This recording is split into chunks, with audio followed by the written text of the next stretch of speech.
강도 성행한 사람, 천안함 폭진 부정자, 이건 뭐 한두 사람이 아닙니까? 그런데 또 새누리당에서는 좀 투쟁력이 있는 사람들은 다 배제해버렸습니다. 그러니까 인적 구성에서 양적인 문제뿐만 아니라 질적인 면에서 투쟁성에서는 비교가 될 거예요. 비교하고. 왜냐? 좌익, 공산주의자, 사회주의자들이 생각하는 정치와 자유민주주의가 생각하는 정치는 그 정치의 개념 자체가 근본적으로 틀립니다. 자유민주주의자가 생각하는 정치하는 여론을 존중하고 법을 지키고 뭐 이렇게 설명이 고전적으로 되겠죠. 그러나 좌익이 생각하는 정치는 모택동이가 아주 정확하게 정리를 했습니다. 정치는 피를 흘리지 않는 전쟁이고 전쟁은 피를 흘리는 정치다. 정치는 전쟁과 똑같아요. 다만 권력을 탈취해가지고 사회를 기얻기 위한 방법이 다르고요. 방법. 정치는 피를 흘리지 않는 전쟁이고 전쟁은 피를 흘리는 정치다. 모택동이요. 모택동은 또 비웃듯이 이야기했습니다. 정치, 혁명이라는 것은 손님을 초대한다든지 파티를 한다든지 그림을 그린다든지 하는 것이 아닙니다. 혁명이라는 것은 피를 흘리고 있어요. 그러니까 좌익 이념으로 무장된 사람들의 행태와 그렇지 않은 사람의 행태를 딱 비교해보면 알아요. 우리 눈에 잘 보이지 않습니까? 그런데 한명수가 관련돼서 이번에도 또 측근이 돈 받았다해가지고 구속된 거 아시죠? 예. 진행 중인 사건이 2개가 있어요. 그래도 도례시하고 또 서울시장 선거에 나와서 저도 절대로 거기에 굽히지 않고 머리 딱 쳐들고 당당하게 활동하고 있습니다. 이게 그쪽 교육을 받은 사람의 정치 행태예요. 나경원 180만 표 받았어요. 잘했습니다. 잘했어요. 180만 표를 받은 사람이 정치인으로서 그 표를 잘 관리하면 나중에 대통령 후보까지 됩니다. 오세훈 216만 표 받았어요. 선거 끝나자마자 또 죄지은 사람처럼 사라져버렸습니다. 이 두 정치인의 행태에서 느끼는 바가 있죠. 이념 무장한 정치인과 이념 별것 아니라는 사람들의 행태가 이렇게 나옵니다. 그러니까 이쪽에서 생각하는 정치인은 평소에 잘 놀고 다니고 아주 사교도 하고 골프도 치고 하다가 선거 때만 나타나서 하는 사람과 선거든 평화시든 혁명하는 심정으로 하루하루를 치열하게 사는 사람과의 대결, 그게 한국에서 지금 일어나고 있다. 그래서 이념 무장된 사람이 일단 100인데 숫자가 더 많을 겁니다. 했을 때 국회가 어떤 모습으로 될 거냐 하는 것은 아마 김 작가는 바가 있을 것이라고 생각을 합니다. 정치를 보는 시각, 군대를 보는 시각이 이념적으로 근본적으로 다른 사람들하고 우리가 지금 같이 같은 체제에서 지금 살고 있는 것이죠. 그러면 이제 이런 사태가 안 오도록 국민들이 막아야 되는데 국민들이 분별력이 부족해가지고 선거를 잘못함으로써 국회를 종북 좌파 세력한테 넘겨줘버렸다. 주는 방향을 봤습니다. 그 다음에 일어날 사태에서 제일 걱정되는 게 종북 정권을 적으로 보는 무장 집단으로서의 국군 사이의 관계가 어떻게 됩니까? 아까 제가 말씀드린 그런 국군 해체 쪽으로 갈 때 그럼 거기 당하고 가만히 있겠느냐? 가만히 있겠습니까? 여러분들이 가만히 있겠습니까? 그렇게 알고 국가보안법 폐지한다고 할 때 여러분들 가만히 있겠습니까? 가만히 있을 수가 없죠. 행동하게 돼 있어요. 왜냐? 체제를 지키기 위한 저항이 일어납니다. 이거 작용 반작용이에요. 반드시 일어나요. 그 일어나는 데는 어떻게 되느냐? 일어나야죠. 이거 안 일어나면 체제는 그냥 눈 거꾸린 거예요. 일어나는 게 그게 체제가 건강하다는 증거입니다. 대한민국도 민주국가예요. 그 일어나는 방식도 민주주의라는 이 체제 안에서의 방식이니까 이 저개발 국가라든지 저 아프리카에서 막 내전으로 바로 들어가는 거하고 좀 다를 거예요. 그러나 내전적 구도를 가지고 있어요. 내전적 구도. 서로 적대시하니까 종북 정권은 국군을 개혁의 도구로 아니 지배층의 도구로 비하하고 국군은 종북 세력을 주력으로 이렇게 보는 거니까 그것을 전제로 하고 여러 가지 복잡한 상황이 벌어지는데 이게 민주주의적으로 해결되지 않으면 나중에 결국 충돌한다.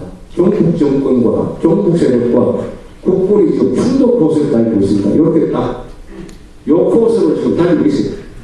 이게 어느 데서 브레이크가 걸릴 것이냐 또는 브레이크가 안 걸리고 충돌해버릴 거냐 한 다음은 또 어떻게 되느냐 하는 여러 가지 시나리오가 지금 예상이 되고 칠레 경우에는 제가 말씀드렸고 이런 비슷한 게 어디 있을지 아무리 찾아봐도 똑같은 건 없는데 이런 비슷한 것들이 몇 개 있어요. 칠레를 설명을 드렸고 뭐 옛날 러시아에 있었던 일 설명드렸는데 인도네시아 수카르노 있을 때 수카르노가 인도네시아가 네덜란드에서 독립하는 과정에서 독립투쟁을 군인들이 했기 때문에 그 군인들에 대한 국민들의 그 실망이 꽤 컸어요. 그 군인 중에서 나수티온이라는 아주 훌륭한 군인이 있었습니다. 수카르노는 아주 파퓰리스트인데 이 2만 개나 되는 섬, 세계에서 가장 큰 폐교국가 인도네시아입니다. 그것을 국가 하나를 만들려다 보니까 여러 가지 끌어 모았어요.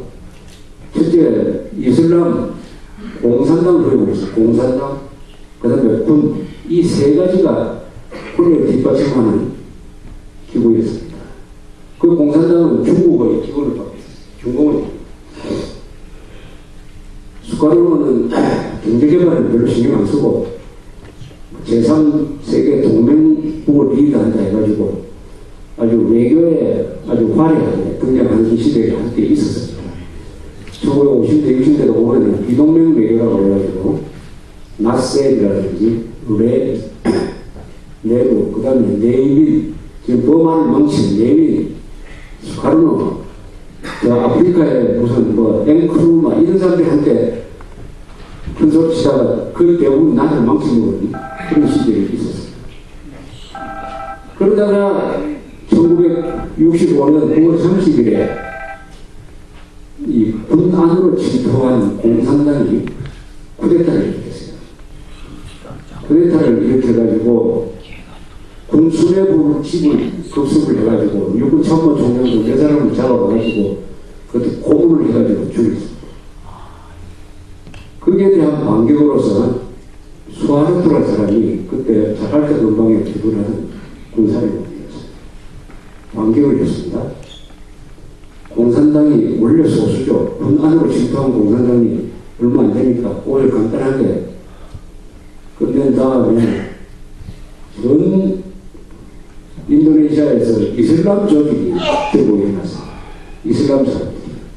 이슬람은 원래 반공이죠. 그래서 공산당 사냥이 시작돼가지고 공산당과 공산당은 또 거기다 또 중국 사람들까지 해가지고 약 20만 명을 죽였습니다. 20만 명.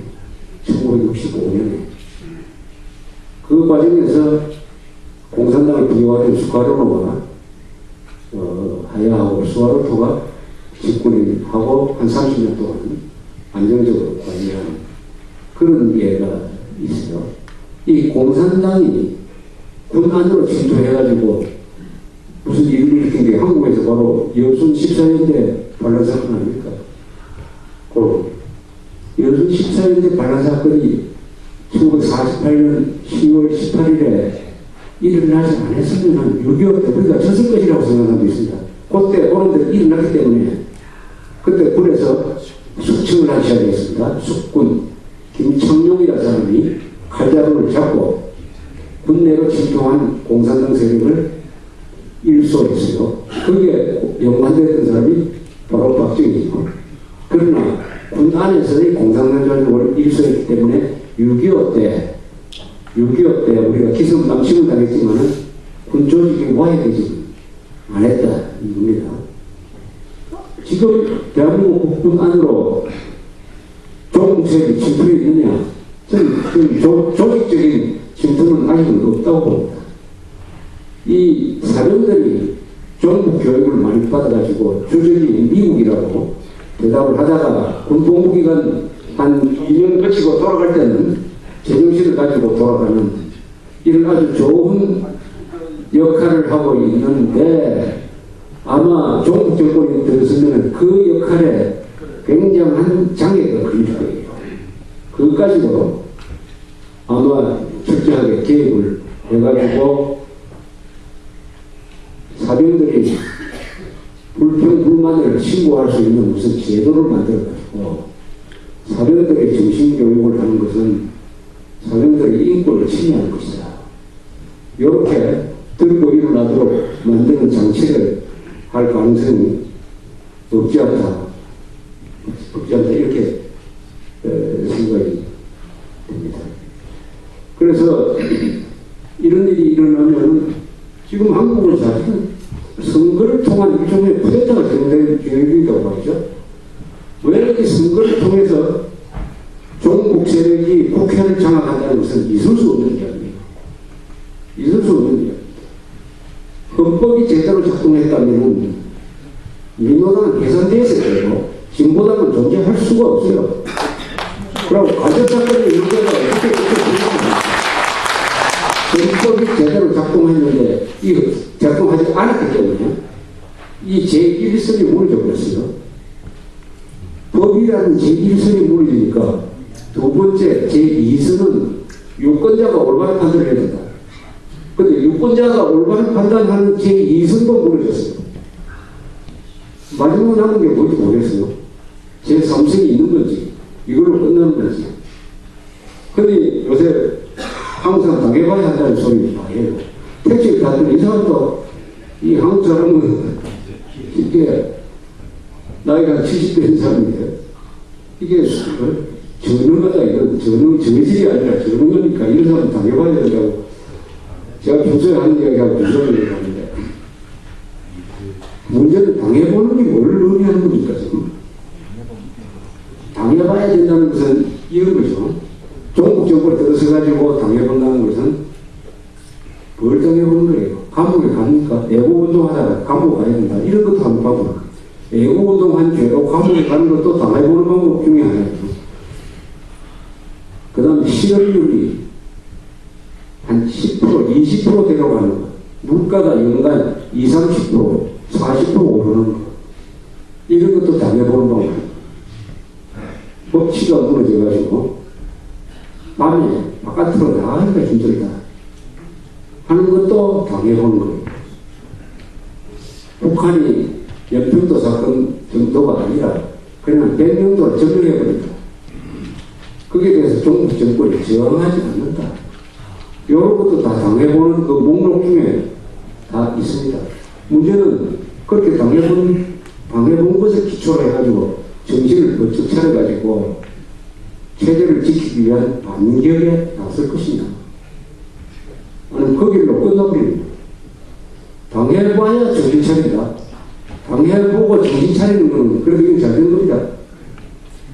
당해보고 제일 좋은 것은 당하지 않고 정신 차리는 거죠. 이미 한국은 그건 넘었어요. 그 다음에 당해보고 정신 차리는 겁니다. 요거는 중간쯤 돼요. 당해봐도 정신 못 차린다. 그럼 나라를 망한 거예요. 그 그런데 동해공식 인사를 못 해주니까